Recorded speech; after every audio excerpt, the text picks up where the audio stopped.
Pedro, you talked a little bit about coming back to like literally your backyard now and running the clinic here at the G2/5 Academy here in Ozone Park. I think it's great, not only for me, well, not only for the kids, but for myself. It's knowing that I can teach them some stuff that I've learned more to they've probably heard before. Give them some advice that is coming from somebody they look up to, somebody that has been in their shoes, and fortunate enough, as far as I've made it, I think it's a big push for them, not only to keep them in the sport, but to keep them out of the street, which is mainly the main point of kids being in sports. What about you this year playing hometown New York Mets? Now that you had some time in the offseason to reflect on this whole year, what's the ride been like? This past year, first full year in the major leagues and doing it in literally your hometown. It's great. I mean, I was with the Baltimore Orioles for 5 years, and I made it up to AA with them. It gave me a lot of opportunity to make it somewhere. But it came back full circle. I was drafted by the Mets in 2005 out of high school, and I ended up not signing with them and going back in the draft and signing with the Orioles. And I think me playing in New York, it's been great. It's helped me a lot that I live here and know the kind of people we can be here in New York. And it has helped me tremendously how to take depression from everywhere, every perspective of the game. And it's also some stuff that kids can look at and say that they can be that person. And it's huge, not for me, but for them as well, to keep trying harder, keep working hard, and know that at least somebody from here made it, and so they can do it too. Sure. They can stay in the game.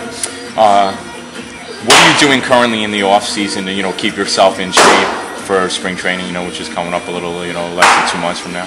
I'm training out in Garden City, a place called Professional Health Center. Just doing all my conditioning stuff, my weightlifting stuff. I'm working with a guy there named Dean Madalone, and also with a bunch of guys that are drafted guys that are playing minor leagues, and one guy that's in the big leagues who I played with when I was young too, named Adam. We both come from New Service, a local team, and I mean it's huge when you have guys from the local area, making it more longer than just being a college ball player. It's special for the city, it's special for the organizations here. It shows that they're doing a good job, and that's what they're going to continue to do, is build better players, better person, better athletes, people with more discipline. What do you expect going towards the 2012 season as your role in the Mets bullpen? Just continue to get better, get more experience, enjoy the experience we're going to have this year in the bullpen with some of the guys like Francisco, which is coming on for the Mets this year. Tim Burdick is still going to be there. He was my teammate last year as well. He's a great guy to pick his brains about because he's been in the game a long time. And these are guys who have had a lot of success in the game.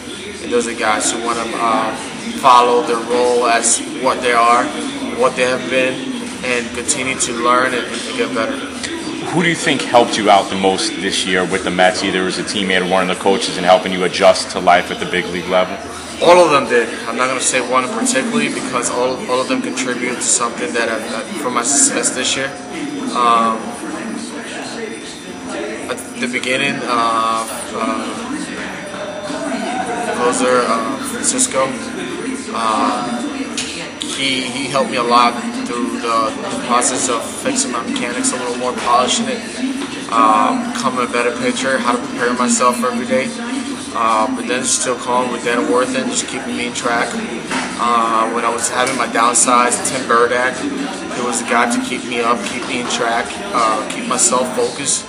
And just the whole pitching staff and the whole coaching staff just kept me in track, gave me feedback on staying in the game and staying focused. What did you do to steady yourself when you did have that, that run, after you had that great run to start, and you had that scoreless streak, and then you hit a little bit of a bump in the road, as you said. What did you do to kind of get yourself back on track and keep your mental focus during that time? Just work a little harder than what I was doing.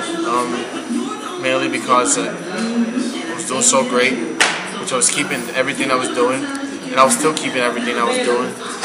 But just to work a little harder to get back in track and keep working hard as I did before, just to keep myself in the game, just to keep myself polished, just to keep myself doing the job I was doing.